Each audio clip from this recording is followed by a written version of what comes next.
Good evening, everybody. Welcome back to the PSGL YouTube channel for some more F2 action. Today we are headed to the brand new circuit on the F1 22 game. It is, of course, in Miami. It's a fantastic track. Me and Chris, we covered it yesterday in F2. If you're unfamiliar with who we are, my name is Dan Field and I'm being joined by Chris King Kodiak. And Chris, how are you doing today?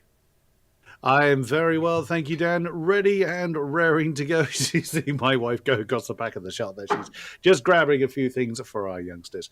But, yeah, ready and raring to go. Cannot wait. We had a lot of fun in Miami yesterday, and we get to enjoy it all over again today.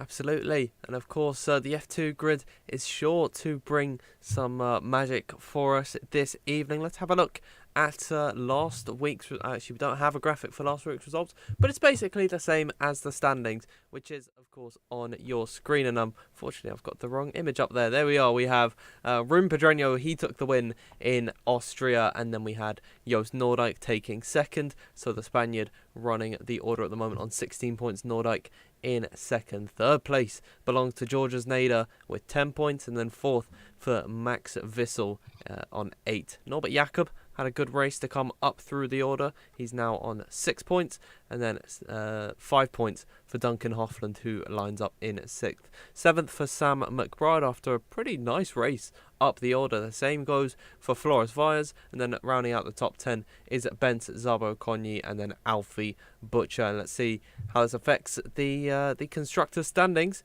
It is Aston Martin leading the way. A double top 10 finish for the pair of them manages to just put them 1 point ahead of the McLaren team, who are in second. Then Williams are in third on 11 points, just slightly further back than what they would like to be, I'd imagine. Then Alpine as well in fourth after I'd say a heartbreaking race for Cartilundi when he was in such a good position, and then he came in just before the rain hit. It was so unlucky, but they are still in fourth. Red Bull are in fifth on 6 points, and then Mercedes are the last point scoring team with 4 points. Ferrari, Alfa Romeo and AlphaTauri and Haas are all yet to get off the mark, but it is still a long season ahead of us. It's only round number 1, but Chris, already from what we're seeing, is looking to be a very exciting championship on our hands. Isn't it just? Yet again, we are treated to some incredible drivers here in F2. We saw the very best take to the floor last night, and you know that these guys in F2 are really ready and raring to go to make the F1 guys take notice and say, I am coming, I am gunning for your spots for next time around. And in fairness, we had some quite, people were having to do some rather unusual overtakes at some point, particularly, coming down into turn 11, which is not what I would have thought to have been a prime overtaking spot. But, the guys had to really put on unusual moves because overtaking is so difficult here in Miami. So, yeah, I'm looking forward to this. If we get inclement weather as well, oh God help them! That's going to be a hard fought victory for whoever's on top. But let's get it on, shall we? Absolutely, it was nice and sunny last night in PSGL F1. If you missed that, make sure after this stream today you head back and watch that. It was a fantastic race, and it came right down to the wire on the final lap of the Grand Prix. I believe it was Barry Burmand took the win. He forgot to even mention himself when he was saying well done to the top 3. It was very funny. But make sure after the stream today you go ahead and watch that. Let us know if you are in the live chat. I only see one message at the moment. It's from Stream Elements, which is of course our bot. So let us know in the live chat if you are watching. And I need to actually just ask, like, there's been no invites yet, so we're gonna have to stall for a little bit of time here, Chris, and I suppose what can we talk about? I'm a bit lost at the moment. Well, I mean, let's have a bit of a summary on what we had last night from our F1 contingent around this tricky circuit. How well did they handle it? Well, let's look at the track overview. Turn 1, fairly standard right-hander, right the way through to turn 8, which takes you onto the back section of the circuit. This is where we saw quite a bit of pressure being applied. Then from turn 8 to 11, it's this long stretch where DRS is kicking in, obviously where applicable. And we were seeing some really, really close side-by-side action, particularly through the chicanes of turn 11. Starting at 11, ending up at turn 16. It's one of the few places you can overextend. It is the place where a few penalties were being triggered. So our drivers will have to bear that in mind, that they've got to keep everything on the straight and narrow. And then the long backstretch from turn 16. I've said backstretch twice on two different parts of the circuit. Well done, me. The long straight that is actually straight on the circuit, heading down towards turn 17. Very long stretch. Again, DRS centric. It's one of these straights, very much like the Kemmel Straight, where if someone's slipstreaming you haven't a hope in hell of realistically keeping them behind unless they're going to bide their time. And that's another thing we saw was ERS management was bit more tricky in other areas because then there's not that many very big heavy braking zones. There are a few, obviously turn 17 being one of them, turn 11 is another, but there's lots of very short, sharp bits of this circuit. So there's a lot of places to use the ERS energy. It's a bit more tricky to harvest it. Not impossible. By no means. Jarno Otmar managed to almost get back up to a full battery whilst hovering around 5th position at the time. So it's not impossible. It is very difficult. But turn 17 is going to be where I would have thought the most overtaking opportunities will come about. But again, we will see. Our F2 drivers might have other ideas to that. Absolutely, of course. You might be able to hear in the background me shuffling through the menus in F1, and we are finally in the lobby and we're getting ready to go. I'm just going to have a quick flick through and see if there's anyone who I didn't see last week. Didn't see Matthew Alder, a 3-time PSGL F1 champion, headed over, he was on, of course, the PlayStation platform, now headed over to the PC side of things. Really excited to see how the Aston Martin driver can get on, filling in for Joost Noordijk, which is a pretty big loss, actually, for the Aston Martin team, because they were in such a strong position. They're leading the team standings at this point in time, so to not be getting any points from one of their drivers today, Duncan Hoffland, has got a lot of work ahead of him. I'm also seeing Ruben Vallejo is finally here. I don't believe we saw the Spaniard last week, but he is joining his Ruben compatriot in Ruben Pedreño in that McLaren team. So they're all operating on the in the same machinery, and we are certainly going to we're going to get that mixed up at some point. But we are about to head into qualifying. 18 minutes is this session where all 20 drivers on this fantastic F2 grid are going to be fighting it out for that top spot and a front row start. We will join you trackside just after a quick word from our sponsors at GT Omega.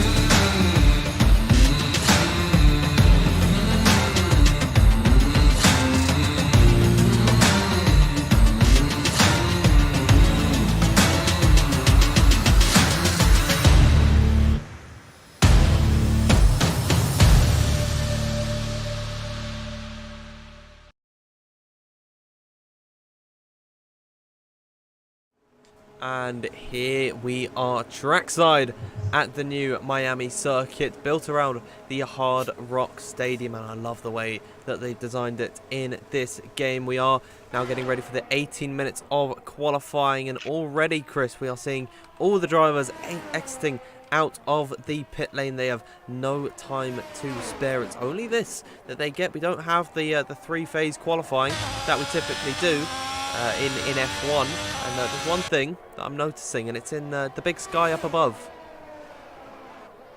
Yeah, there's those fluffy things that we didn't see at all yesterday, but here we are. We have got clouds and quite a bit of them. So might we see rain in the qualifying? Might we see rain in the race? If that is so, this is going to be hellishly difficult. The barriers are there waiting with open arms to catch our drivers unaware. And the first out of the box was Domenico Lavecce in the house, as he's now on the long straight heading back towards the start-finish line. Everybody except for Matthew Alder, Danny Lusink, Sam McBride, Simon Perroni, and Jack West are the only ones yet to leave the pit lane. I'm curious if they're leaving it a little bit longer. Everybody, as seems to be the habit now, is going out on soft tyres. We're not seeing anyone running any harder tyres, and that again is partly because tyre ruling is different. You don't start the race on the set of tyres you qualified on, so that rule is not enforced. Therefore, generally it's the softer tyres that is being run, as the Haas now starts his merry way through Sector 1 on his first time lap.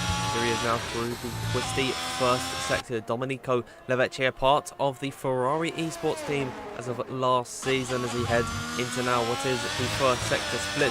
What is his time going to be? It's going to be a 29.799 through here as he opens up the DRS, the letterbox at the rear wing of the car, headed down in towards the very heavy braking zone at turn 11, where we saw plenty of overtakes in PSGL F1 last night, as he heads now in towards the most technical and tricky part of this circuit underneath the gantry, and then underneath I think what is a highway of some sort. So this has really been integrated right into the city, a little bit squiggly off the exit of the chicane, as it is Domenico Levecce, and he's on a 101.5 through the first two sectors. He opens up the DRS once more on his time run to head down and towards another heavy braking zone, the hairpin at the end of the circuit. And off the exit here, what can the Italian man do, as the Hard Rock Stadium in his vicinity as he comes up towards the line. The time to beat from everyone is a 1 minute 26.519, and who is going to be up next across the line? It is Ruben Vallejo, and we'll see, can he trump Domenico Levecce? Can he get close? Can he overtake? No, not quite at the moment. So Chris, early on in qualifying, Levecce on top. Indeed, and 26.5, that's not bad. It was a 26 flat we saw as the top pole time in Q3 last night, and there it is, already beaten by George Nader in the, he's in the Williams, never mind, the other McLaren is shown up with a 26.433. That is going to keep falling down. I would imagine we're going to get into the 26 ones, possibly as well into the 26 flats towards the end of the session. We will see, but Pedreño wanted to continue where he left off from last week, of course, taking the win in Austria. As you've already said, we don't have Joost Noordijk. That is going to be a blow for him. We only have 11 rounds in this season, so it's quite a short season, so missing one is going to be very, very detrimental. But as what you said, we do have Matthew Alder standing in for Joost in the Aston Martin squad. Some more times coming in. Luke Smith with a 26.515. Max Wiesel, 26.609. So again, they're still very, very close together, as we tend to see. Some people are coming straight back into the pits. Dylan Warren, he's found Pookie, Christoph Zeller, and Carter Lundy all have come back into the pits without setting a time yet. But everybody is either out or has been out for at least one run thus far. And I'd imagine we are going to see some more times that are a bit quicker than what we've got so far, as Matthew Alder actually used a bit of slipstream off of Duncan Hoffland. I don't think there was anything intentional there, but a bit naughty from Matthew Alder. Of course, no slipstreaming is allowed in qualifying, to just level the playing field as much as possible. But if it's not intentional, I guess you can't really punish anyone for it. Is now headed down in towards the technical parts and off the exit of that chicane and in towards this back straight, where we saw plenty of slipstreaming come race time last night in F1. We certainly saw some controversial moments, like Gorman potentially moving under braking, has headed in towards that very same braking zone now. Matthew Alder off the exit here. We'll see what he can do as he gets his foot flat to the floor. I believe he's done 2 runs so far. At least he's very low on his ERS, and that's not a good time from him thus far. He's 11th out of the 12 runners that have set laps. We do have Jack West coming up towards the line. A driver caught out by the rain last week, and he's taken that quite nicely. I'd say he is pleased with how that lap has gone. We also have, I believe it is Danny Lusink, who was way up there in qualifying, if I'm not mistaken, but then he just had a shocking race and it really did not go his way. So plenty of drivers who did not have a good Austria can certainly put their names into the hat at Miami, and there it is, Danny Lusink certainly doing that here as he goes to the top of the order, but not by much. No, indeed, just or less than 300ths of a second is all that separates Lusink from Pedreño at the moment. Who else is on a hot lap? Istvan Pukki in the AlphaTauri has just started a run on these fresh soft tyres. Simon Perroni is also out there in the Alfa Romeo to set another lap. He's just coming towards turn 16. Ooh. And he's invalidated. That's the hot spot to ruin your lap, is that section there from turns 11 to 16 is where a lot of laps went wrong yesterday. What about Christoph Zeller? He's in sector 1, so he's just started. He's found Pukki's pull over, so his run is done. I don't think anybody else is on a run at the moment, but still a constant chain of cars coming straight back out on circuit. And this is either to beat the rain that's looming or to just try and make sure they don't get caught out by this never-ending barrage of laps that we are currently enjoying being set. Yeah, certainly the presence of the clouds would certainly unnerve a driver, but I'd imagine they've got the weather forecast in their MFDs and such, and they're asking the engineers as well. We're watching Christoph Zeller, who is on a fantastic time at the moment, and this could see him to the top of the order on his very first timed run as he heads now down in towards the final braking zone here. The hairpin corner, keeping it in the higher gears, because that seems to just work this game, kicking out the rear, getting a bit trigger happy on the throttle. Can he still maintain that time? He's gone 2,000 slower than Ruben Pedreño. Minute gaps here in PSGL F2. It's what we love to see, and it's what we are treated to so very often. As who is up next on a lap, I believe it is Domenico Lavecce, and he is up once again on his time, only by 900ths of a second. He's about to come into the second sector split now, so we'll see if he's been able to find it. And indeed he has. He's almost a tenth and a half up on his previous best time as he opens up the DRS, and Chris is looking like a nice run for Domenico. Yeah, Norbert Jakob was on a run. I mean, one, he invalidated it, but two, he had a face full of Williams there, so that was a bit unlucky.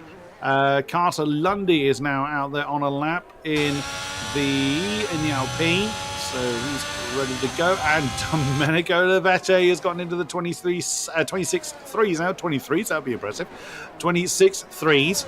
As everybody except for Istvan Pukki is now back out on track. So a huge swarm of laps that are being prepared now. The track very, very busy. And I think Norbert Jakob's just come back into the pits, having invalidated that last run. He might feel that he was blocked a bit by the Williams as he was coming up to, I'm not sure which Williams it was.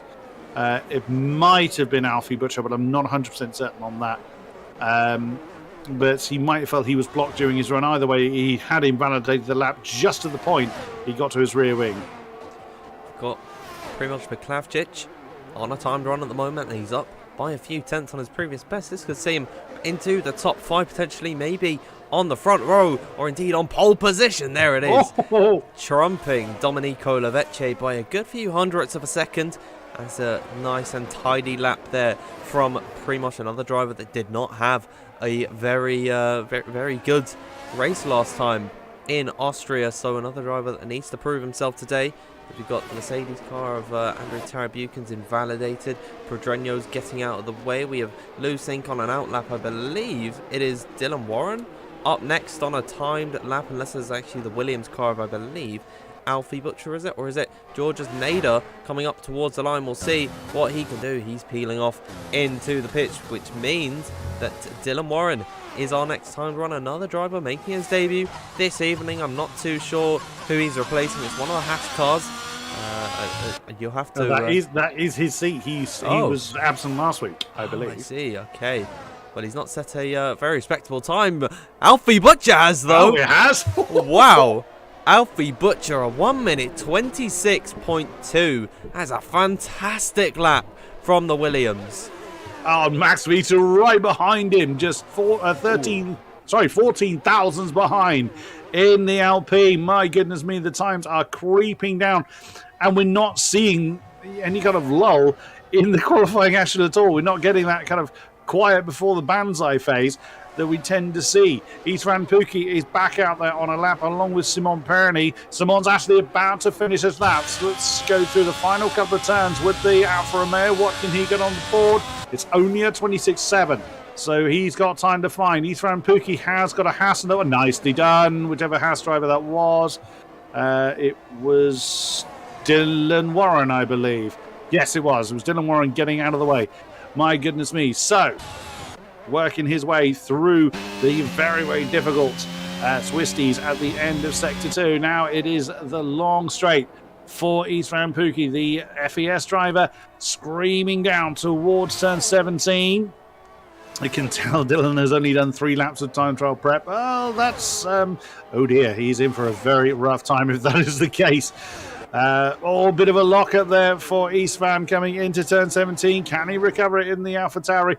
A lot of wheel spinning going on the exit of that corner. So many times that we saw that yesterday. Straight lines towards the line, and that's only a 26.6 on the board, which still quite a few drivers have set so far. But you can expect this unrelenting assault of laps to continue. Yeah, we're just about 5 minutes away from the end of qualifying. Alfie Butcher topping the order at the moment, a 1 minute 26.210. Max Wiesel and Duncan Hoffland have managed to get inside the same 10th of a second, so very tight margins here in F2. It's an all too familiar sight, really, in this level of play. When you get to this talent, you know, it is very marginal between all of the drivers. We'll see if Norbert Jack is going to complete a time here. Well, he's currently in 19th place, so any time is really an improvement. He goes up to 13th, a respectable lap, 1 minute 26.6, but he is still a long ways off of the back of the very top drivers. We have Ruben Vallejo coming up to the line first in the McLaren, then his teammate is up behind. It's 12th for Vallejo. What about Pedreño? He's invalid and peeling off into the pits. Christoph Zeller is coming up towards the line. We saw him go to the top of the order earlier on. He nestles his AlphaTauri into 4th, and then his teammate Istvan Pukki is peeling off into the pits, which I believe Chris leaves. Only one driver out on a lap at the moment. It is Domenico Lavecce. Yes, indeed, in the Haas.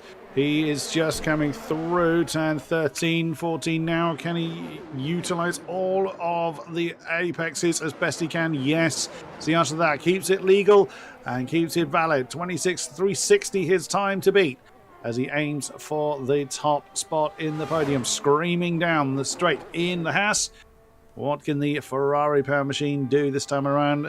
As a reminder, all cars are set to equal performance. It would be a tad unfair to have 2022 performances out there, and that is back into the pits for the Italian. He didn't fancy that one, and another run being set up. We are entering the Banzai phase, and first back out on the field in the final few minutes is Andrei Tarabukin. Absolutely, Andrei Tarabukin now in his Mercedes car. He's got the whole track clear ahead of him. Can't say the same thing about the drivers behind. There's 4 cars within the same corner vicinity. That is no, it's not Dylan Warren. It's Rune Pedreño, Georges Nader, Primoz Miklavčić, and I believe Carter Lundy. As Dylan stopped on track, something's gone wrong with the Haas car there. He's just completely slowed up, and if he spun on his outlap, then I don't really know what to say to you there, Dylan, but he is still going, and he's luckily not picked up any damage. So, Tarabukin, what can we say about this man? I don't believe he had the best of races last time. I can't quite recall where he ended up in the end, but a lot to prove for this Mercedes driver as he comes in towards now the 3rd sector. He'll be gearing up for his timed run, and one of the good things about coming out a bit earlier is that if you mess up, you can go once again. However, coming out this early means you can catch some traffic, and there's a lot of drivers coming out of the pits or just entering the 1st sector now, and it is going to cause some trouble for him, but he is backing off well enough so that he can get the full track to himself. But headed now in towards the final corner is going to be Andrei Tarabukin beginning his lap. is right on board with the Mercedes, and he got a little bit squiggly coming out of turn 18, so it may not be a great run for him, but he's going to give it a try nonetheless. All the way over to the left-hand side, almost skimming the wall on the entrance to turn 1. Down to 4th, and then start to work your way back up through the gears, back up through the revs. Turn 2, turn 3, right over to the right-hand side. Again, kissing the wall as much as you dare. He's got, I don't know if it was Ethan Pookie ahead of him. We'll see when he gets there. Turns 4, 5, 6, 7, all in rapid succession. And then this long double apex turn, which is turn 8, and the car gets a bit unsettled, but he is a 10th up on his previous time of 126.664. So a 10th would even put him up probably a good 3 or 4 positions at this rate. Everybody is either on an outlap or on a time lap at this point. All 20 drivers are on circuit once again. Now the twisties once again, 11 through to 16. Wheel spinning where he can. It's a bit dangerous, but it seems to be what everyone's doing. And tries to open up the corner entry for 16, which there's so little run there. It's very difficult to do. Now hard down, yellow flag ahead of him only because that's one of the Rubens slowing down. That is going to be Ruben Vallejo, but he's not close enough to cause an issue for the Mercedes. Now into a lockup then into turn 17, but keeps the car going. Does Andre complete the lap? He does. Let's see what the time on the board is. Straight lines towards the line, and that's a 26.654, so it's a slight improvement in the time, but not position. But it is definitely improvement for Miklavcic at 26.206 to currently claim the top spot for 4,000. Who's just set a lap time? I completely missed who set a lap time, but the checker flag is out. Ruben Pedreño is back in. Dylan Warren is in to the pits. We now are going to have an absolute barrage of laps to finish out the session. Here comes Jack West. He's almost 3/10 up on his previous best time. Sam McBride goes into 8th position. Here's the Ferrari driver, and he can only take 6th. We got Max Wiesel in the final corner. Driver certainly in with a chance of pole position as he heads now up towards the line. Where can the German go? He peels off into the pits. But what about Alfie Butcher, who set his time a lot earlier on? Can he improve and go to the top of the order? Indeed he can! There it is, Alfie Butcher, a 1 minute 26.175. A fantastic time out from him there. We've got Matthew Alder coming to the line. He's been able to jump ahead of his teammate for the evening. Here's Danny Lusink in the Red Bull, can get ahead of both of the Aston Martin cars as Leveche is up next, slightly down on his previous best, but we'll see what he can do. He does not improve. We have now Istvan Pookie coming up to the line. He can only get into 12th. His teammate Christoph Zeller is behind Ruben Vallejo, who goes into 14th. It's not been a good quali for the McLaren drivers as here comes Zeller up towards the line. Can he go up the order?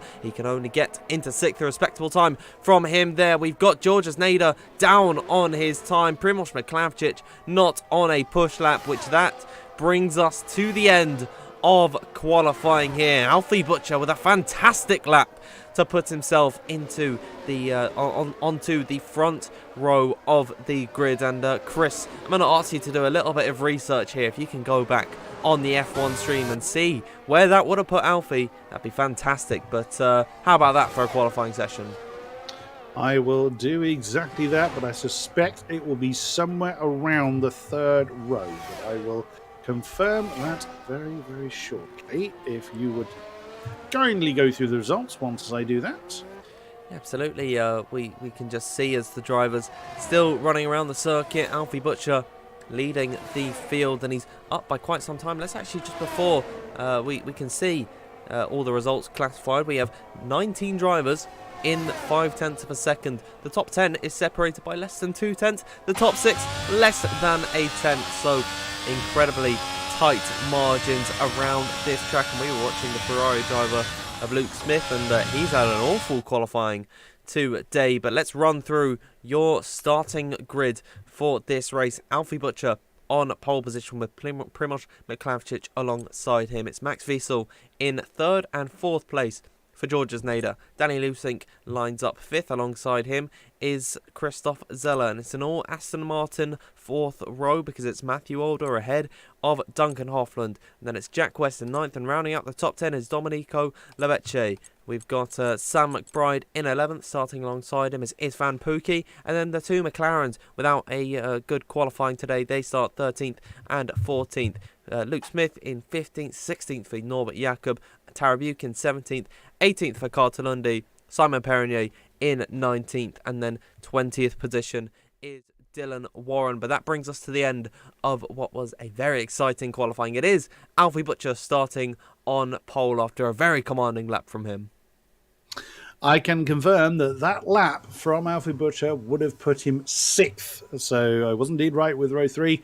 Right behind Jana Watbeer, right ahead of Fabrizio Dinoso. That's a fantastic lap time coming out from Alfie Butcher then, and it is certainly a nod to the future, I would say, in F1 esports. We could be seeing that name along with many of the other F2 talents on the F1 grid, on the F1 esports grid in the future. We are about to head into what is a 29 lap race around this circuit, and it's going to provide so much action. But we are going to head to a quick word from our title sponsors at GT Omega. So we'll see you on the other side.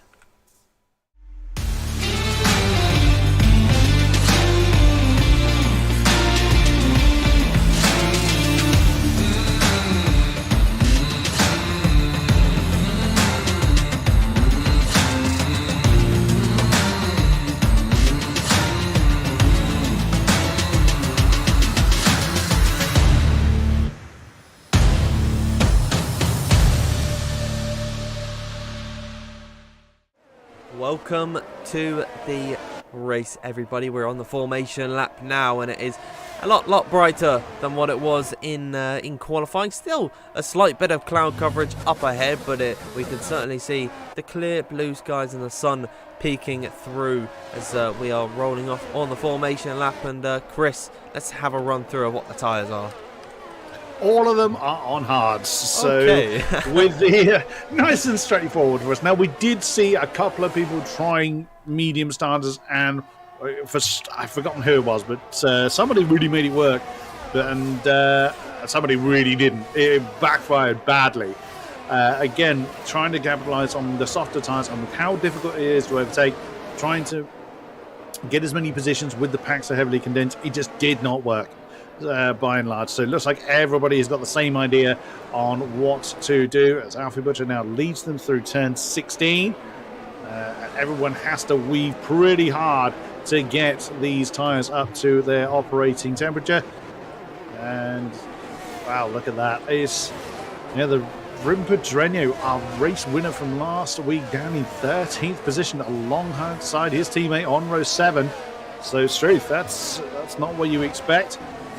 George Nader, who's third in championship, starts fourth this time around. A good effort there. And yeah, a storming effort from Alfie Butcher, who only got a single point last time around. Is looking to set the score straight in his favour in the Williams. Absolutely, as he's lining up on the grid now. Let us know, everyone, who you think is going to take the win in this race. And Chris, just before they get onto the grid, who's taking victory today? Oh, I did an outside bet which backfired quite badly last time around. I'm gonna go with the obvious choice. I think it's gonna be Alfie.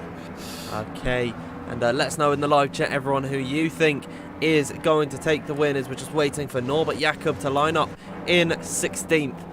As here we go, the lights coming on now here in PSGL PCF2 for Miami. We are underway, and it looks to be a good start for Max Wissel, who's going to try and pull alongside in towards the first corner, and he's going to look towards the outside line of Primoz Michalowicz. Can he make this move stick? As here they go roaring now in towards the Twisty S's section. It is going to be Max Wissel just coming out on top, as we've got a spinner further back behind. That's Carter Lundy, Max Wissel's teammate, having an off, as we've already, I believe, got a safety car out here. Or is that just a VSC? No, it's just a VSC.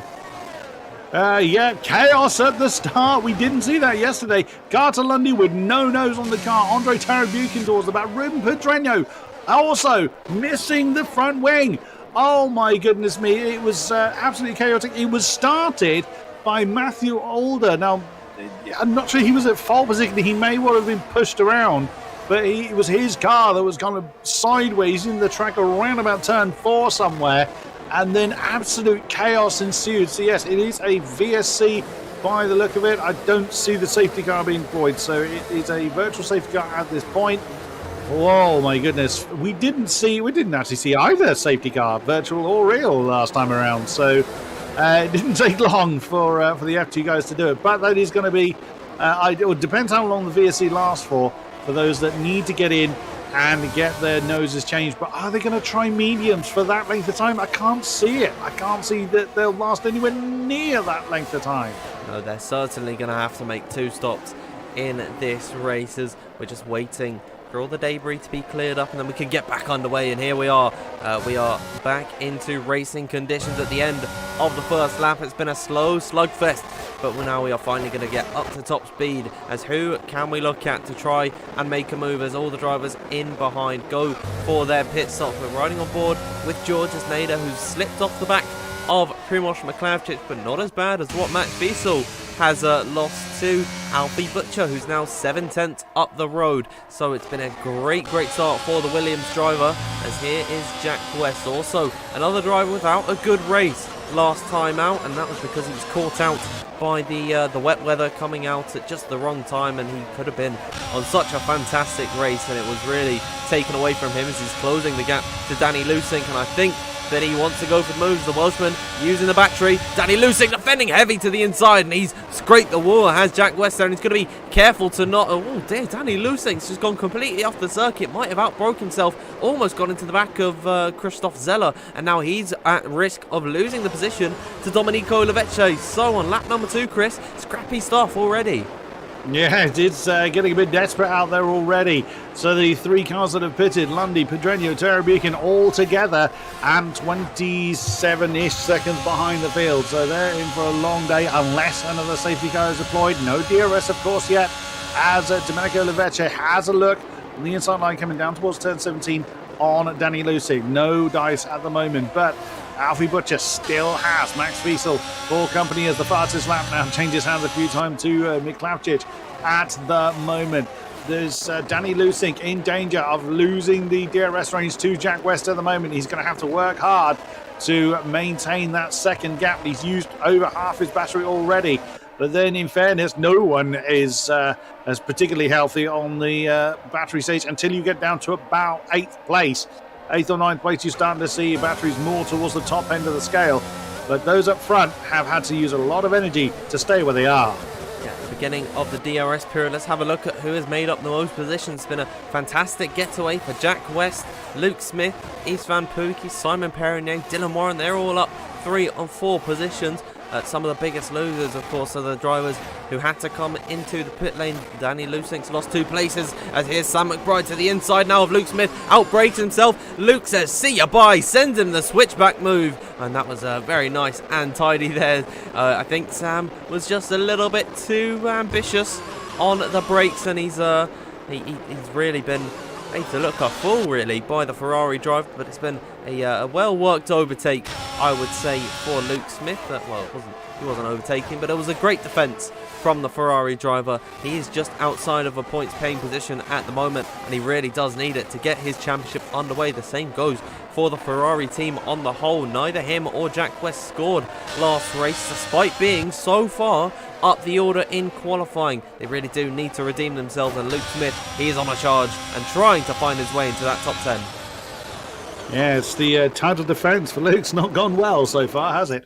But either way, still a number of races to go. But like I said before, it is a relatively short season, so any points lost is going to be so difficult to redeem. And with this field so close in performance overall, then it is going to be one of these things that is so difficult to get any kind of advantage over the competitors. They now work their way through the long back stretch once again. Still first down to 15th. All in DRS range. Dylan Warren and Matthew Alder have fallen outside of the DRS range to the rest of the field so far. But it did take a few laps before people started to try and make a few moves last time out with the F1 crew. So we could well see Yeah, people just having to bide their time. Again, Danny Lusig only just hanging on to a DRS range to the back of Jack West. So he's got to be careful, and he's down to about 30% battery. So again, that's going to be difficult for him to overcome. Not impossible, but he really needs to be closer to get himself well inside DRS range to help recharge the battery at times when he's got the opportunity to. Meanwhile, at the front of the order, Max Wiesel is beginning to close the gap to Alfie Butcher, the German, certainly in a good position and could poise himself for an overtake soon. But of course, this is a long race. We're only on lap number 25, lap number 5 of 29. So well, that went quick.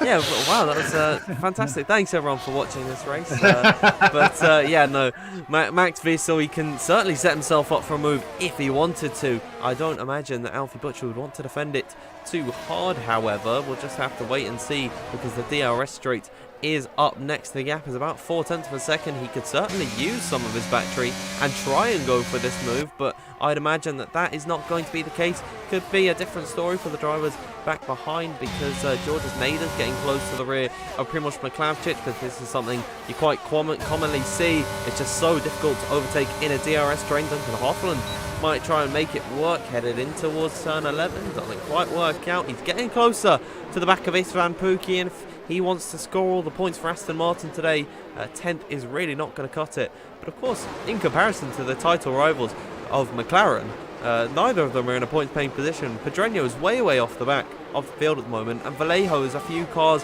to the rear of Duncan. So at this point, I think Williams are in the best position to take the championship lead. Certainly could be. I mean, like I said earlier, with how close this field is, it's very difficult for anybody to get an advantage and also to maintain an advantage. So that's the title, the Constructors' Championship could change hands, or is going to change hands quite a few times in the course of this shortened season. So we will see as the field now work their way through another lap. Max Wiesel has done fairly well to close that gap down, but also Alfie Butcher has done a really good job of getting his ERS energy back. We saw how crucial it was in the race last night with the F1 grid, how important it is to maintain a good amount of energy to deploy, particularly at the end of the race. And Alfie Butcher's done pretty well in building that back up. Max Wiesel just over 0.5% as well, so that's not bad. Same with Primoz. George is in the kind of 2/3 region. Christoph Zeller slightly below that. Jack West just under 40%, and it's again Danny Lusig. He's now closed that gap down. Just under half a second now. That was almost out of DRS range. That danger is starting to become Domenico Levecche's problem, as that's now 0.7 of a second he's got in the Haas. We'll see who else has got that problem. So Luke Smith looks set to have to really push hard to stay in the DRS train as well. That's getting a bit dangerous. Dylan Warren really has fallen a long way back, well, comparatively, 2.7 seconds back. If he hasn't done practice, this rather highlights why you should do practice for these races, as Matthew Alder is back on his case in the Aston Martin. But so far, we still have all 20 competitors. The back three are, they're kind of minding their own business at the moment. Carter Lundy leads that small train at the back of the field. Whether they're actually having a race themselves or just trying to close in on the field, who knows? I imagine they're just trying to work hard to close in at this point, as Ruben Vallejo is side by side with Norbert Jakob into turn 1. We didn't see all that many moves as the McLaren gets a punch in the face from the Red Bull. Nearly loses it coming through turn 3, but just about manages to keep his car pointing in the same right direction as Simon Perroni. Then makes his way past the compromised Norbert Jakob for 14th. Yeah, some scrappy stuff down the order for 13th place. I mean, that was contact at the final corner as well, so Ruben Vallejo had enough really of Norbert and just sent one in towards the first corner, but the drawback of that is that now they've lost DRS range. Same goes for Luke Smith. He is out of that 1 second window that you need to be within the DRS range of your drivers in front, so it's not looking good for the Ferrari driver. Can get back into that train. That'll be very beneficial. Meanwhile, at the front of the order, Jordan Nader is looking close to the rear of Primoz Michalczyk, but a bad exit out of the underpass there is not going to be helping him, as he is closing, he is gaining, not using any of the battery on the back of the Alfa Romeo. As at the front of the order, I think Max Wiesel just wanted to cool his car down a little bit, and he pulled out. The slipstream wasn't trying to make a move. As oh dear, there might have been a bit of a mistake there from Primoz, and Georges Nader's all over it. A kick of the rear for the Alfa Romeo, and now the Williams is ready to pounce. The Alfa defending to the inside, switching to the inside, then going back to the outside. Georges Nader around the outside. Has he made that move stick? Not quite there, as Christoph Zeller's getting his nose in as well. Headed into now what is the first sector. Georges Nader had the opportunity, he missed it, and they have lost quite a bit of time. Maybe they are going to lose the DRS, and surely this is going to mean that the position is lost for Miklavčić. Is headed now in towards the long-winded left-hander again. Another mistake for the Alfa driver as off the exit. Is he going to have DRS? I don't believe so. Here it is, and he has not. He has. He's just about got it, but he's very low on the ERS. Here comes now the Lebanese driver to the outside line once again. The Williams man heavy on the brakes in towards turn number 11. Miklavčić once again. A defensive masterclass from him. Oh my goodness. And Norbert Jacobs joined the pack at the back of the field because he had to have a new nose cone, follow with an instant. They were 3 wide coming through turns 4 and 5 because the Red Bull joined the track right in front of this particular pack. We're now with Andrei Terabikhin trying to find his way past. So a bit of a difficult run then for the Red Bull. Now is Leveche's fairly close to the back of Lusink. Is he going to have a move for 7th place? No, the DRS train doing his usual thing and just keeping the order fairly well behaved towards the front of the field. Domenico Leveche's made the move. We did. Lusink, I think he outbroke himself there. Something's gone wrong with the Red Bull driver because Leveche just seemingly just went up the inside without any problems. We've got a yellow flag in the second sector. That is Andrei Terabikhin unfortunately having a spin there as Lusink. I don't know what happened there, Chris. I'm not sure what happened there either. It's as I actually looked away to check on what was going on at the back of the field before Andrei Terabikhin had his issues, and he's disconnected from the race now. He's had some kind of technical failing of some description. His car is still circulating. Suddenly, Leveche and Lusink swap round. So I'm not sure what happened there. Yeah, once again at the front of the order, I think we could see the same story between Miklavčić and Nader this time. He's not close enough, but Miklavčić has well and truly lost DRS and headed into that final braking zone. We could see some action. We've got some action for 11th place as Luke Smith and Sam McBride are having a battle headed in towards now the very tricky second sector, and Luke Smith has been able to hold on to that place there. Good work from the Ferrari drivers. Now it seems like Georges Nader's actually lost a bit of time, and he'll have to look in his wing mirrors because he's got Christoph Zeller in the AlphaTauri, the Hungarian driver, now going to close the gap, headed in towards the braking zone. Can they make it move thick as down the inside goes Georges Nader? No DRS for Miklavčić. Here comes Zeller off the exit as well, and now Miklavčić in the space of one corner has lost 2 positions there. Is Zeller going to have an opportunity to take another position? He opens up the DRS, headed in towards the first corner, a luxury that Nader does not have, but no move being made for the Hungarian. However, the top 2 have just been able to romp away at the moment. Wow, how lively did that get coming through 17? And that is not, this circuit might look wide, and in places it is, but you've got to bear in mind how close those barriers are. So going 3 wide is almost a death sentence, but they managed to pull it off. Also, Alfie Butcher has dumped to the battery now. He's down below 30%, but he has broken DRS to Max Wiesel, who has no battery energy left, or near enough. So here we go. You're going to see the importance of why it's ERS management is so important. Ruben Pedreño, championship leader, has had a spin. So and he's hit another one. He's hit the wall. So Pedreño in trouble. Lusink has just lost a position to Duncan Hoffland as well. So the Red Bull day is getting even worse. Now we're starting to see some moves coming out, and we're still not even close to pit stop time yet. Zeller and Nader have swapped round, and Miklavčić and West have also swapped round. So a lot of moves being made on lap number 10, and certainly providing some action as Lusink's lost another position. Something is going wrong with them here. There's Jack West being really squeezed to the wall by Georges Nader. Headed into the braking zone they go. Is the Ferrari car going to get the run down the inside? I believe he is off the exit of the final corner. Nader's hanging his foot in there as Jack West almost said spearing off into the wall. He's just about hung onto the car there as now Leveche to the inside line.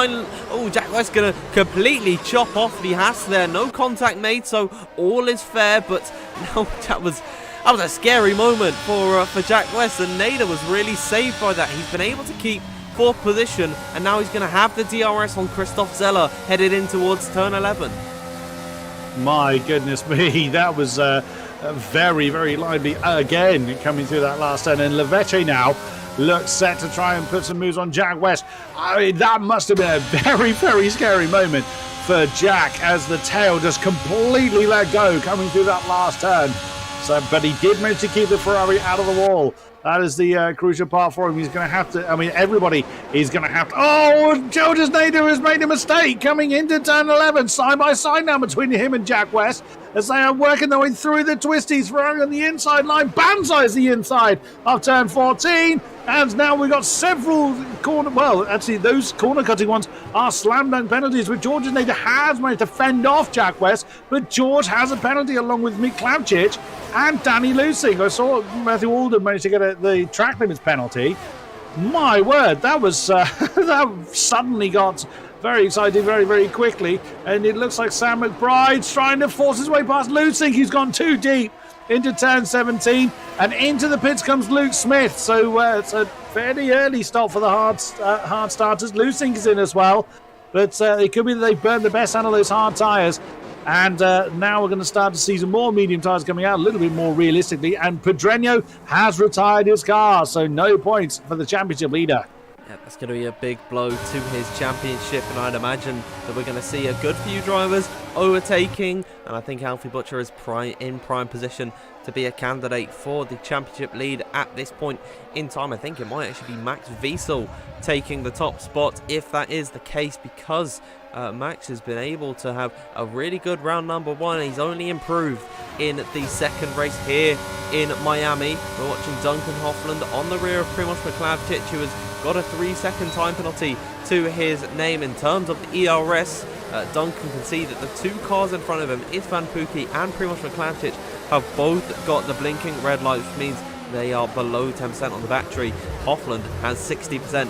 He has plenty of resources. This is what we saw from his fellow countryman Jarno Opner yesterday, where he was able to save up the battery a lot better than his rivals, and he was able to put some pressure onto his opponents later in the race, and we could see the same thing for Duncan, as here they are off the exit at the final corner. Are we going to see any more pit stops? Butcher stays out, as does Wiesel. Is Zeller going to pull off? Indeed he will. It looked like he went over the white line ever so slightly there. He's the only driver out of the top runners to come into the pits this lap, as is Vallejo and Perronier. So we are seeing some runners coming into the box to fit a set of the mediums, and I wonder how the undercut is going to play out. We saw Donoso do it last night, and Chris, that worked out really, really well for him. Yeah, we saw a variety of different strategies being used last night to varying effects. We'll see how this field manages to do it. Zeller comes back out on field, so he's the lead car that's pitted now. He's got himself 4 seconds back to Luke Smith, as Norbert Jakob claims the fastest lap with a 30.1. Again on medium tyres, as he's having an argument with Carter Lundy side by side through turns 1 and 2, still side by side, as the Alpine and the Red Bull can't decide who wants to be in 17th place. And they're still side by side now, coming through 4. Now finally Carter Lundy has managed to reclaim that position. Jack West is nearly pushing Georges Nader now, coming through turn 16. Now surely this is an opportunity for the Ferrari with what little battery he's got left. Georges has as little energy to defend as well. So both of them just burning the battery down to nothing. Here comes Jack. Is he going to bounce out the inside line? George has already made his defensive move, and through into third goes Jack West. Can he slow it down? Well, a bit of a tap there from the tail of George. And in comes Jack. George, does Domenico follow suit? No. It looks like he's... Oh, no, another one's come in. Michalčič also comes into the pits from that top pack. So the top 6 are now the ones that have not pitted just yet. Absolutely, and we'll see where they emerge in comparison to Christoph Zeller, who has pitted a lap earlier than all of the runners who have just pitted. And where is he going to come out? And he is going to be, I believe, miles ahead. Wow, okay. Christoph Zeller is a good few seconds ahead. The undercut has worked out perfectly for the Hungarian driver. These two were almost sharing the same bit of rubber, as here's Luke Smith on Primoz Roglic. He's made that move, and now he's right up behind Georges Nader, who has not got the warm-up in the tyres at the moment. The Ferrari driver is going to send it down the inside in towards the next left, and the undercut has worked out an absolute treat, and the drivers at the front of the order, they are just continuing to battle for whatever reason. At this point, they're just sacrificing more and more time from the quicker medium runners in behind. That surely means that we are going to see Alfie Butcher and Max Wiesel coming to the pits at the end of this lap, as Georges Nader's back up the inside of Luke Smith. He's not taking that position, lying down, and now he's going to lose out to Danny Lusink, as in towards now the second sector chicane, where we saw a penalty for Nader applied the last time that they run side by side, and he's just about avoid it, and certainly providing some fantastic action here in this Miami circuit is, as Alfie Butcher and Leveche, as well as Sam McBride, are all remaining out on circuit. But Chris, Max Wiesel, Istvan Pukki and Duncan Hoffland are the next to pit, and where are they going to emerge in comparison to Christoph Zeller? That's the golden question, isn't it? Have they left it too long? And Zeller's passed them before they've got out of the pit lane. Zeller is, well, is he side by side? Oh no, he just managed to beat Max Wiesel out. So the undercut is proving very, very strong here to really catapult drivers up through the field. Also, we saw Istvan Pukki get ahead of Domenico Leveche before his stop coming into turn 11. So, yeah, still overtakes going on. Sam McBride and Domenico Leveche swap round at exactly the same point. So, it's Leveche, I think he's harvesting energy. So, he's not defending into that turn 11. So, I think he's just running his own race at the moment. Alfie Butcher, 6 seconds to the good up front. So, he's having a good run. But is it going to be too difficult for him to fend off the charging medium runners? Oh, no, the Ferraris have come together. Luke Smith is round. Jack West has accidentally tapped his teammate, as Luke is now down into 15th from 8th. Oh, the Ferrari's making contact. Luke Smith is not happy. He's just sent it up the inside of Primoz Roglic, and I think Jack West has got to take the blame there. Luke Smith made a fair move on, I believe it was Pukki, and then Jack West has sent it as well on the Hungarian, and of course he's just tagged the rear of his teammate, and there will be words between the Ferrari drivers. Let's see where Alfie Butcher emerges. He's heading into the pits now. He's going to get the foot flat to the floor, and look at this. Despite having the worn hard tyres, he's going to come out just in behind Matthew Alder. He is going to have to pit eventually in this race. He's not coming to the box. He's going to have to get the tyre warm up, but he is miles ahead of Christoph Zeller. He's had a fantastic stint on the set of the hards, and Max Wiesel has not, as we're seeing some more battling down the order. Jack West and Istvan Pukki both weaving around Domenico Leveche, who's trying to get the heat into the tyres, as Georges Nader's going to make the move, as here comes Pukki once again, opening up the DRS. Is he going to try and go for this overtake? No, he's not. I think he would have been flying by if he wanted to. And I tell a lie, here he is to the inside line in towards turn number 11. Is he going to break up the inside? Indeed he will. And there's the move made. 6th place, which will be a net P4 once everyone else files into the pits. And Dylan Warren with a time penalty. A lot of action, Chris, on lap number 16. We still have plenty more running to go here. Yeah, look at Zeller. He should be able to dispatch of Dylan Warren fairly easily, although Dylan Warren, despite that penalty, did have a really good exit from turn 16, and there's no battery left for Zeller to use. Oh my goodness me, he's trying to banzai the inside of the Haas, who in turn tapped the back of the Aston Martin. That was too desperate from Zeller there. So I suspect he might be hauled to the stewards afterwards. Dylan Warren is in the pits. Adler's chosen to continue. Dylan Warren has retired from the race. Okay, I'm not really sure why. He's clearly not happy about that tap, but I'm surprised if that was the reason for him to retire the car. But either way, that's two gone then. We've lost Pedreño, we've lost Dylan Warren. Oh dear. I think Christoph Zeller may be in a bit of trouble after that.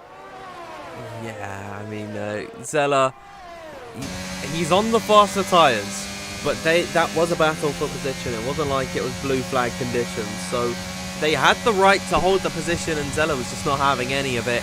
Now he's sacrificed even more time to Alfie Butcher, who's now got his mediums up to temperature. He is 2.5 seconds ahead of the rest of the pack, and I think Alfie Butcher, if he doesn't make any mistakes, he's going to be in for a race win. But of course, the commentator's curse is a thing, so if he does end up making a mistake, I will take the blame for it, as Max Wiesel, maybe he'll want to overtake the AlphaTauri car, of course, to try and close that gap, but he's not closing too much in towards the hairpin.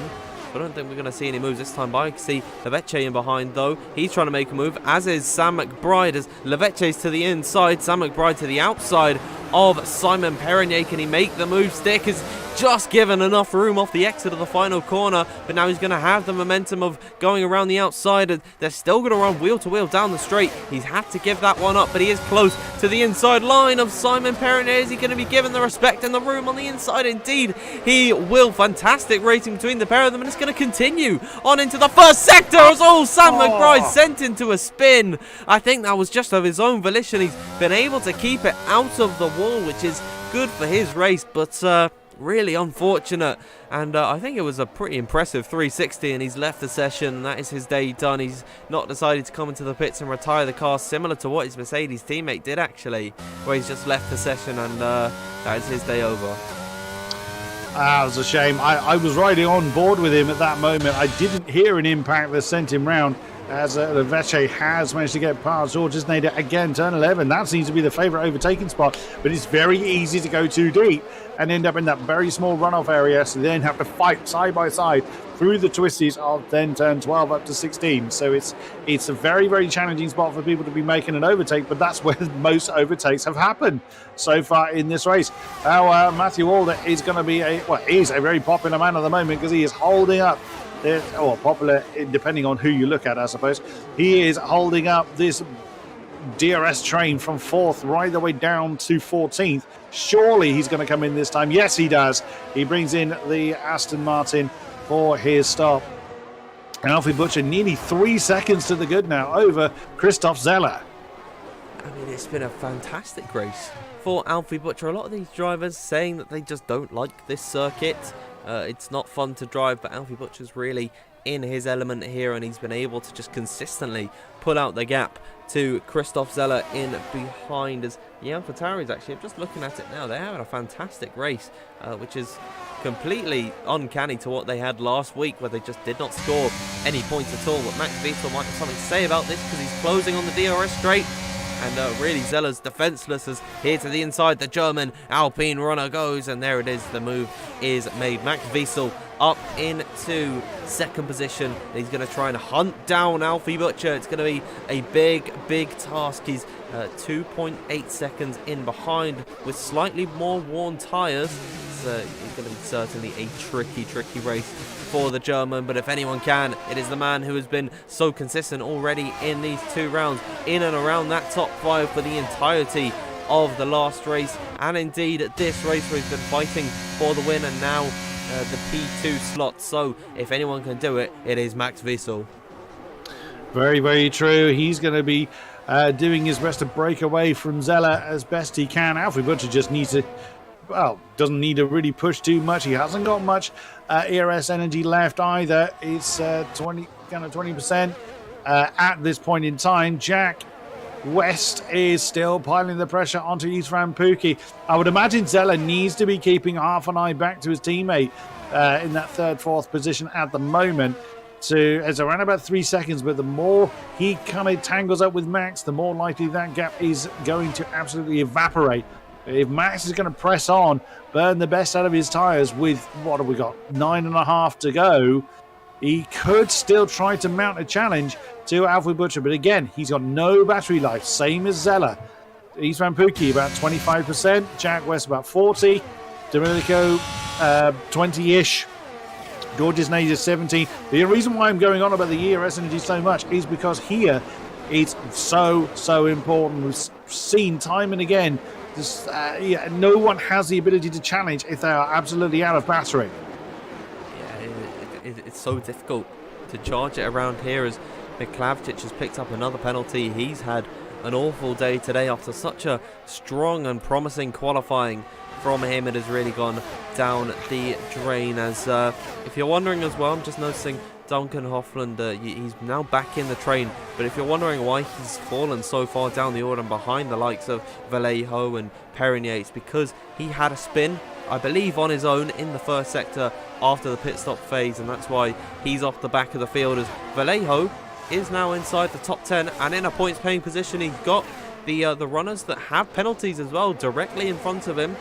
I believe Naders might actually get removed because it's a very, very harsh penalty for just a slight corner cut, and he didn't even gain anything out of it. He still remained in behind. I can't remember who it was, but I'd imagine that is getting removed.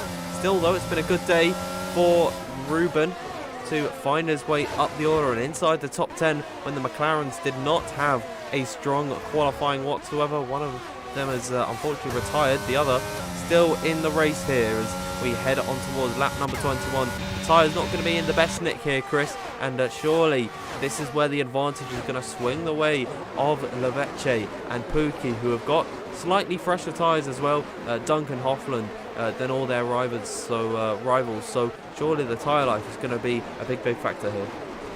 I would imagine so. Max is doing his best to just whittle away that gap between himself and Alfie Butcher, as Alder manages to get past Carter Lundy way before they get down towards 10-11. So the newcomer in the Aston Martin doing a superb job in kind of making a bit of a name for itself. He's not on claim the fastest lap, but he's some way behind that lead pack.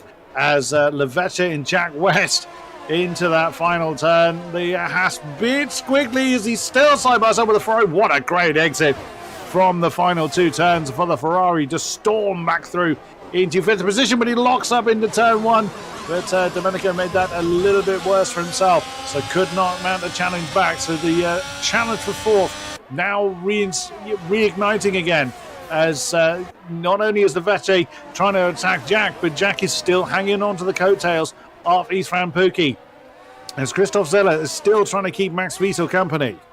Absolutely. I just saw Jake ask in the live chat for the ERS of Max, and he's only got 2% in the battery at the moment. Christoph Zeller is also completely flat on the battery. Alfie Butcher has got nothing either. A lot of these runners struggling with the energy around this circuit as we head on towards lap number 22 of 29. The race once again in its twilight age. It's not quite over yet. We've still got a good few laps left here for mistakes and mishaps and action to occur, but I believe drivers are just trying to find their rhythm finally in this race, unless Jack West has anything to say about it, because he is on the back of Istvan Pookie, who has not got DRS to anyone in front, and so the Welshman is going to be able to close the gap ever so slightly. Had a half think about a dive bomb from a long way back, and it was never going to work out. I believe Duncan Hoffland has just found himself up into 12th, and I was told in the live chat as well that it was not a spin.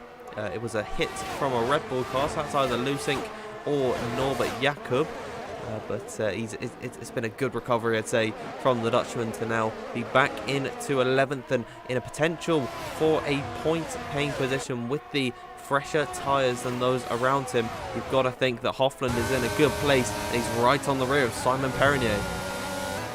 That is very true. I was keeping an eye on Luke Smith as well, having an argument with Primoz Miklavčić all the way around turn 17. It was a fairly easy move for the Alfa Romeo to start with, but Luke Trent tried to cut back underneath him along the start-finish straight, but didn't quite go his way, as Miklavčić is now in 12th. But Primoz does not have DRS or any battery energy to use, so Luke's then going to be able to dance right back to him, as Duncan Hoffland has just gone past him on Perrinier down into turn 11, as Alfie Butcher just continues to dance off into the distance.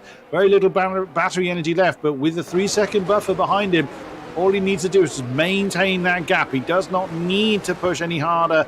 And again, he'll know that Wiesel and Zeller are locked in that fight for second, so he just needs to gap it, which sounds easy enough, but one small mistake is all it takes to detonate your car against the wall.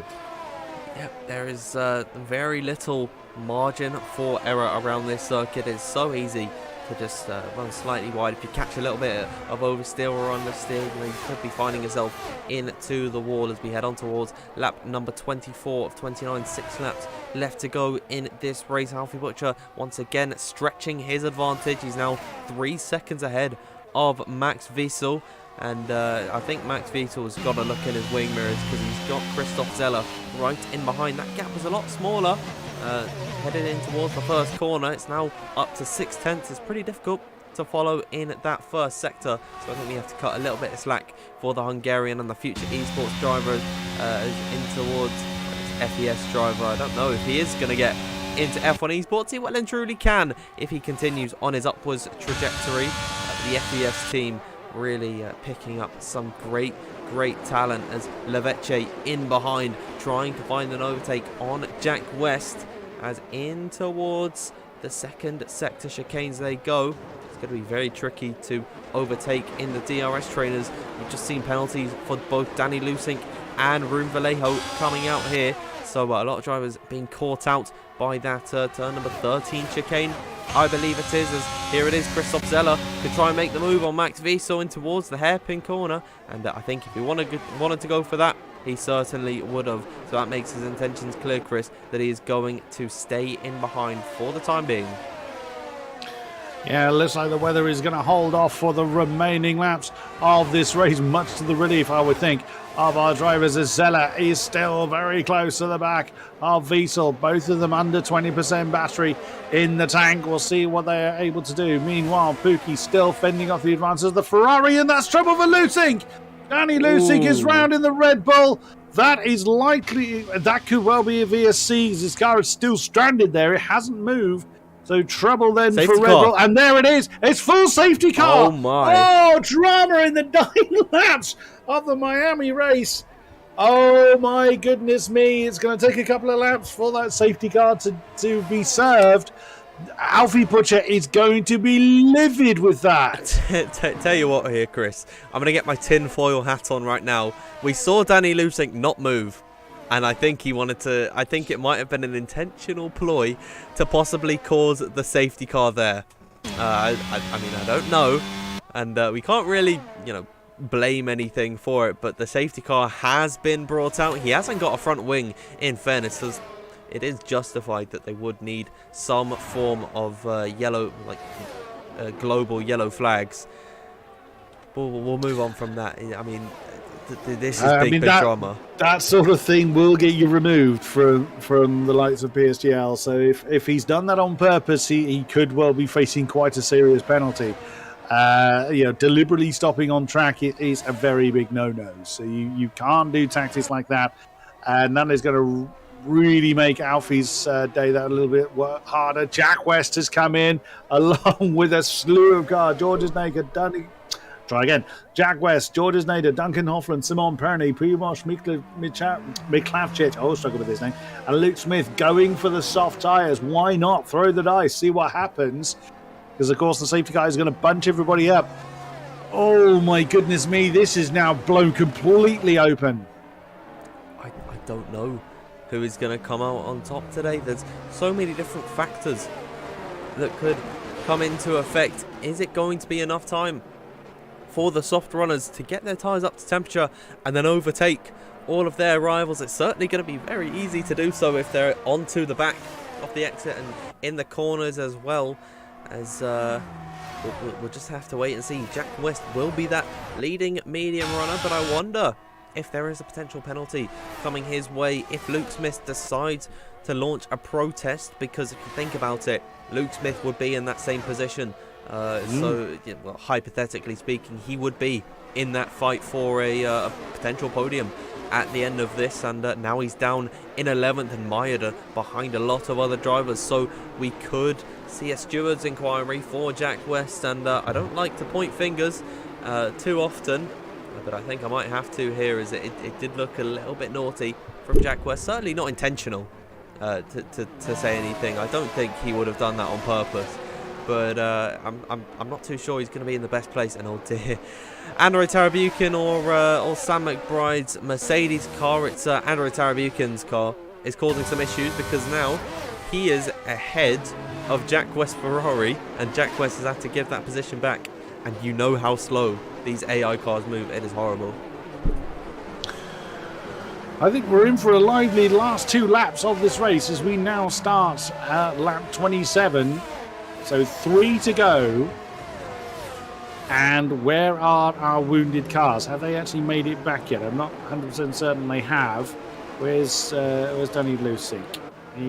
So he's been through the pits. He's been dealt with. And he's catching the back of the pack now.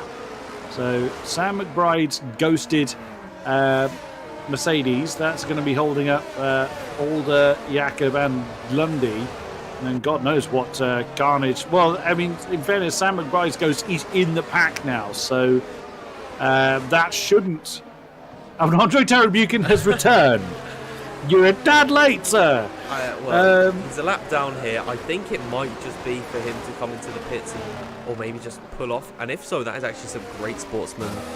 That is some great sportsmanship because the AI does cause a lot of issues for the drivers that it's behind. And there he is in this pack. And I wonder what is he going to do. And yeah, I think he's just gonna let people through. Jack West has gone ahead of him.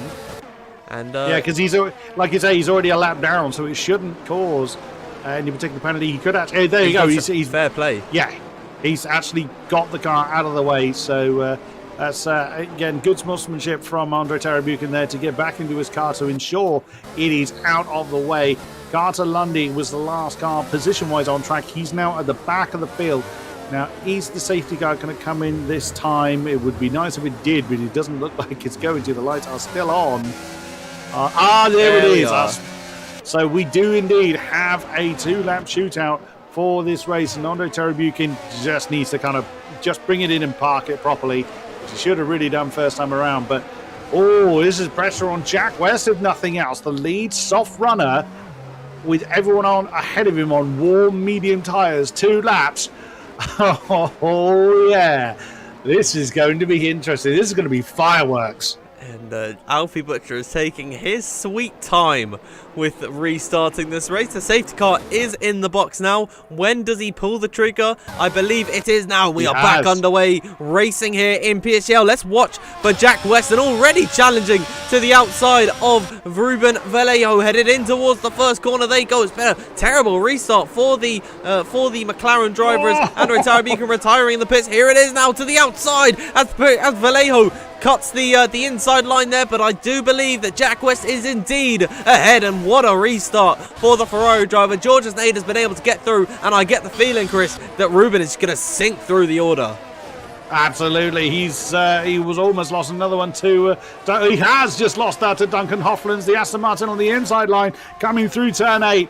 And there's Simon Perroni as well coming through. Now, what can Jack do with the rest of the pack? There's going to be various fidgeting going on for Ruben. He's still side by side with Simon Perroni coming down towards turn 11 as he's managed to get back ahead of the Alpha, but he's had a bit of a nudge on the side. He can't hold it. Those medium tyres can't do anything. And side by side there goes Luke Smith to try and get up into the points, and McLaren's had to bounce over the corner. That one will be removed because he was forced into doing the move. But goodness me, this is absolutely nuts. As Jack West hasn't been able to get ahead. Of course, they've got no DRS at this point. So they will have, I think, for the final lap. It may not be because it's usually 2 laps after. Whoa! Oh, my goodness. Jack West nudges Domenico Leveche. George Nader has just nailed Jack West and Domenico Leveche to get the Williams up in the 5th. Off goes West, through goes Nader. What an overtake. He saw the opportunity as Jack West to the inside. Not happy with Leveche sending it on the Haas car. But now, Georges Nader is in prime position to take a potential podium in this race. He's only got 1 lap left to do it as they're all chopping and changing order like it's the first lap of the races. Headed now in towards the DRS straight. We are not going to see the drag reductive system for the rest of this race, because of course we don't have any more laps. And here it is now. George's Nader's just got to use the battery power Duracell Optimum as in towards turn number 11. Can he send it? A Hail Mary move in towards the corner.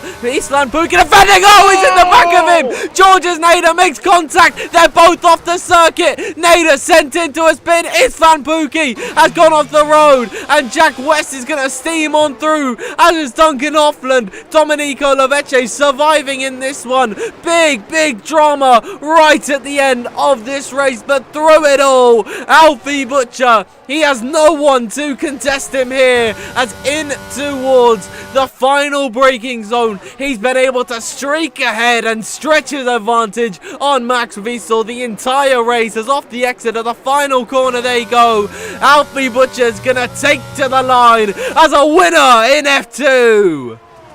My goodness me. So, wow, and DRS got enabled. Well, that was nice of them. My goodness me. Basically, what happened there is George tried to cut back to the inside line, but just was, a half a tyre width was enough to send Eastman into a spin there. It would have been a heroic move if he pulled it off. Certainly wasn't intentional. It was a bold move which he felt he had to do on the final lap, but sadly did not pay off for him. And Simon Perny actually up to 6th by the end of the race. He was down until 14th, 15th before the safety car came out. I mean, wow. That was big action, and you have to put it down to Georges Nader, unfortunately. And maybe there was a slight bit of early braking from Isfan Puki there, and Nader wanted to sell the dummy. And I'd imagine that the stewards are going to be looking at quite a few overtakes and bust-ups in these races, in this race today. But Alfie Butcher, he did not put a foot wrong today. He was the indomitable figure, and he stands atop the podium after a really well-deserved victory here in Miami. The new circuit on the F1 game, spraying the champagne over his competitors. His championship charge is well and truly underway. Wow, absolutely it is. But yeah, you can imagine there's going to be quite a few winners. I really hope there is for this season around. So, winning from pole, Alfie Butcher in the Williams. Great job there. Max Wiesel will likely be taking the top spot in the championship, scoring 8 last time out for 4th, and he's obviously taking 2nd here for 12. Then it is Christoph Zeller in rounding up the podium in 3rd, Jack West 4th, Duncan Hoffler 5th. This is, of course, before any kind of stewards investigation takes effect. And then Simon Perny 6th, Domenico Leveche 7th, Luke Smith 8th, Carter Lundy 9th, and Matthew Alder.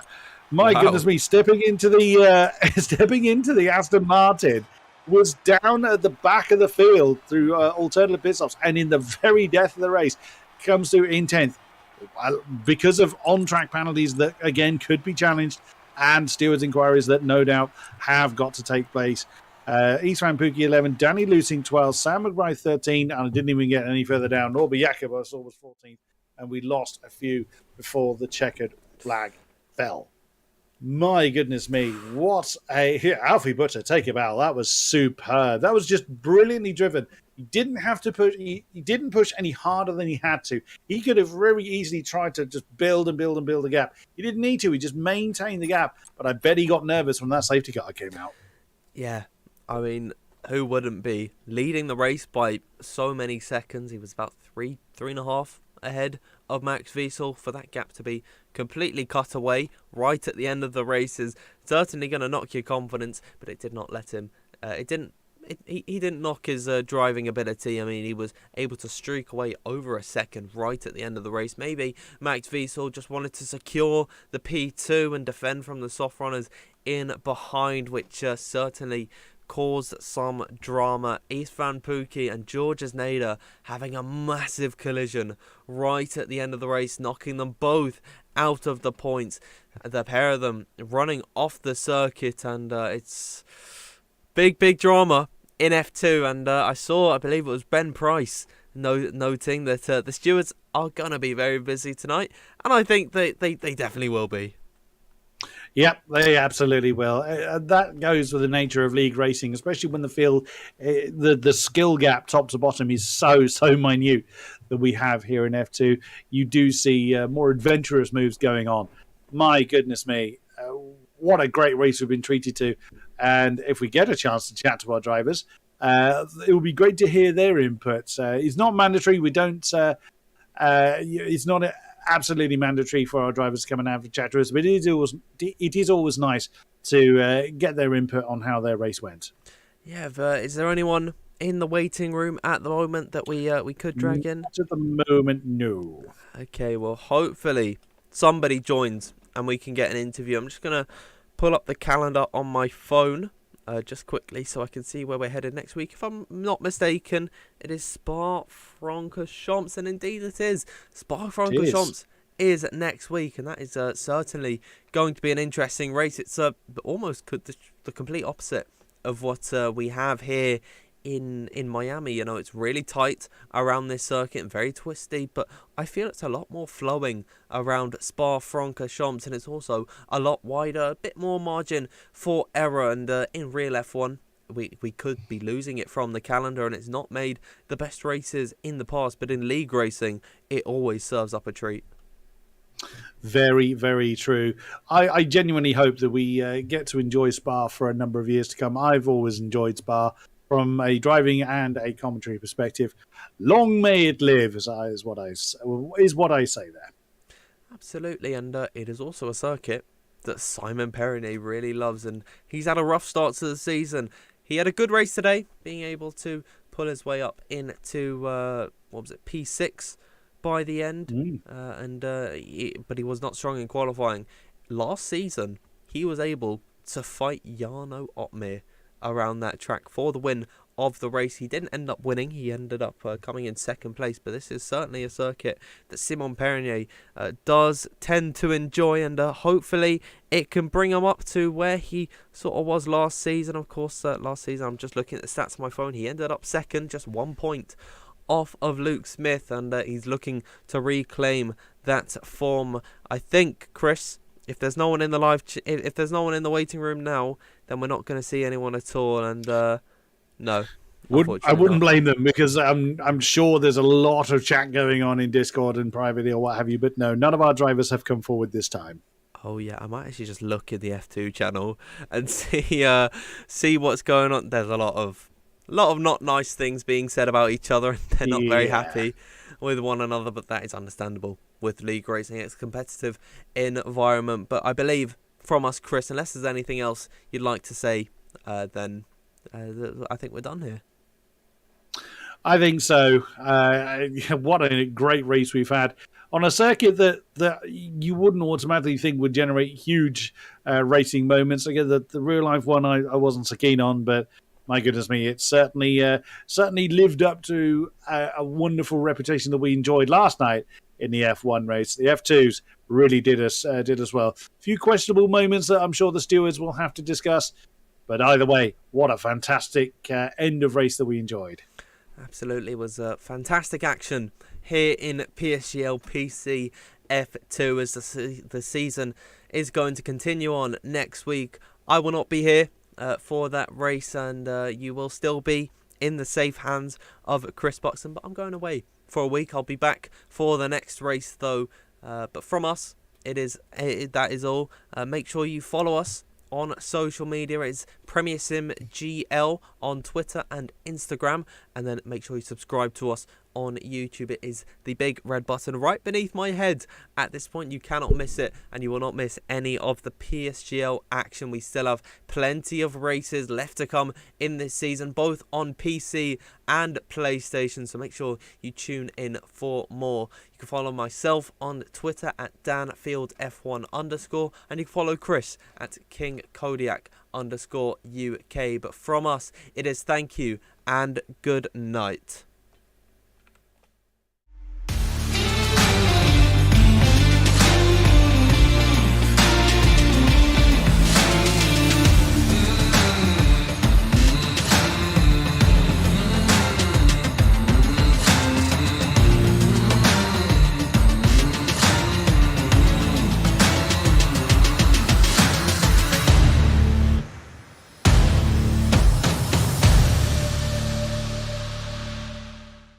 podcast was brought to you by GT Omega and Grid Rival, proudly supporting PSGL.